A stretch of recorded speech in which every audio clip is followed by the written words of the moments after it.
Hey guys, আসসালামু আলাইকুম। আশা করি সবাই ভালো আছেন। আল্লাহর রহমতে আমিও ভালো আছি। চলে আসছি নতুন একটি ব্লগ নিয়ে। আজকে ব্লগের মূল টপিক হচ্ছে আজকে আমাদের মাশাল্লাহ কত বড় একটা কলার ছড়ি আমরা পেয়ে নিলাম আমাদের নিজস্ব গাছ থেকে, ফুললি অর্গানিক বলতে পারেন। দেখেন মাশাল্লাহ কলার সাইজ দেখেন, আমার ছোটো ভাইয়ের প্রায় মাজা পর্যন্ত হয়ে গেছে। দেখেন আর পাখি ঠুকরে খেয়ে ফেলেছে। কলা যে পেকে গেছে তার একটি উদাহরণ হচ্ছে এই খাওয়া কলাটা, ঠিক আছে।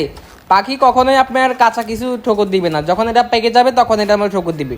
সেই হিসেবে আমরাও বুঝে গেলাম যে কলার ছড়িটা পেকে গেছে আর পাখি অলরেডি এক দুইটা কলা খেয়ে ফেলেছে। হ্যাঁ, দেখেন মাশাআল্লাহ এখান থেকে আরেকটা ছড়ি বের হয়েছে। আর কলা গাছের যদি আমি এটা দেখাই, দেখেন মূলটা দেখাই, মাশাআল্লাহ দেখেন অনেক মোটা এগুলো কলা। হ্যাঁ, আমরা যদি এগুলোর নামটা বলি, এই কলার নাম হচ্ছে আপনার চর্বি কলা, কি কলা বলে এরকম কিছু, হয়তো আপনারা যারা জানেন অবশ্যই কমেন্ট বক্সে জানাবেন। দেখেন আমার ছোটো ভাই এটাকে কোপাকুপি করতেছে। দেখেন মাশাআল্লাহ গাছগুলো দেখেন, একটা জায়েন্টের মতো গাছ। হ্যাঁ, অনেক মোটা মোটা গাছ। কারো যদি প্রয়োজন হয় এই কলার ছড়ির গাছের, তাহলে আমাকে অবশ্যই ইনবক্সে নক দিবেন, আমি আপনাদেরকে ফ্রিতে দিয়ে দিব। তো চলেন কথা বাড়াবো না, কলার ছড়িটাকে আমি আগে ভালো করে দেখাই আপনাদেরকে। মাশাআল্লাহ দেখেন একদম পরিপক্ক হয়ে গেছে কলার ছড়িটা। হ্যাঁ, যাই হোক, এখন আমরা চলে যাচ্ছি আমাদের যে আগেকার যে খামারটা ছিল, এই সাইডে ছিল খামারটা। আগে এখানে নেট দেওয়া ছিল, এখন নেটটা নাই, নেটটা আমরা সরিয়ে ফেলেছি।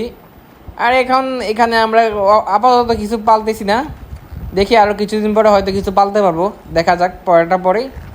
তো এই হচ্ছে আমার বাড়ির অবস্থা, পুরাই ফাঁকা ফাঁকা, কোনো কিছুই নাই, পশু পাখি হয়তো কেউ দেখতেছেন না। তো না, এখন আমরা আমাদের মুরগিগুলোকে ছেড়ে দেব। এ হচ্ছে আমার বাড়ির অবস্থা, গাছপালা দিয়ে প্রাকৃতিক পরিবেশ, মাশাল্লাহ অনেক ভালো লাগে। আর দেখেন আমি এখানে অনেকগুলো ফুল গাছ রয়েছি, মাশাল্লাহ দেখেন মনোমুগ্ধকর পরিবেশ। দেখেন এই ফুল গাছগুলো আমি অনেক কষ্ট করে রোপণ করেছিলাম, আর তার ফল দিয়েছে ফুল গাছগুলা। বিনিময়ে কী পেলাম? ফুল পেলাম, ঠিক আছে। গাছগুলো একদম ছোটো ছোটো লাগিয়েছিলাম, যারা আমার আগের ভিউয়ার্স আছেন তারা অবশ্যই দেখেছিলেন। দেখেন অনেকগুলো ফুল এসে মাশাআল্লাহ দেখেন। এগুলাকে বলে আপনার মাধবীলতা ফুল গাছটির নাম, অনেকে জানেন হয়তো মাধবীলতা ফুল গাছটির নাম। এগুলা যদি এক জায়গায় যদি লাগান, পুরো একদম ঘিরে ফেলবে আর কি, জায়গাটা ভরে ফেলবে গাছের ডালপালা দিয়ে। মাশাআল্লাহ আপনারা হয়তো ফুল গাছটা ছোটো দেখতেছেন, তবে অনেকটাই বড় এই ফুল গাছটা। দেখেন পুরা আমার যে চাউনি বেয়ে গেছে ফুল গাছটা, দেখেন লতা পাতায়। হ্যাঁ মাশাআল্লাহ দেখেন আমার থেকে অনেক সুন্দর লাগে। এখন যে পরিবেশটা আছে না, আমার এই ফুল গাছের এই জায়গাটা অনেক সুন্দর লাগে। আশা করি আপনাদেরকেও হয়তো ভালো লাগতেছে আমার এই পরিবেশটা। তো আমরা চলেন আমরা আজকে আমার মুরগি, এর ভিতরে আমি একটা মুরগি পালতেছি, মুরগিগুলো ছেড়ে দিয়ে আগে দেখেন।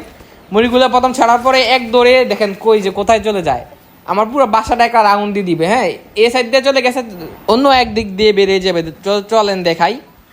দেখেন এই সাইড দিয়ে বের হবে, মুরগিগুলো আসবে। দেখেন এই তো এসে পড়েছে, দেখেন মুরগিগুলা আগে একটা চক্কর দেয় আমার বাসাটা, ঠিক আছে, তারপর এখানে এসে পড়ে। হ্যাঁ, এইগুলো একটা ওদের অভ্যস্ত হয়ে গেছে, জানি না কীভাবে হয়ে গেছে। ওরা আগে প্রত্যেকদিন ছাড়ার পরে একটা ঘুরন দিবে, তারপর এখানে আসবে। হ্যাঁ, তো এই হচ্ছে ভিডিও। যারা আমার ভিডিওটি দেখছেন তাদেরকে অসংখ্য ধন্যবাদ, সাবস্ক্রাইব করে পাশে থাকুন।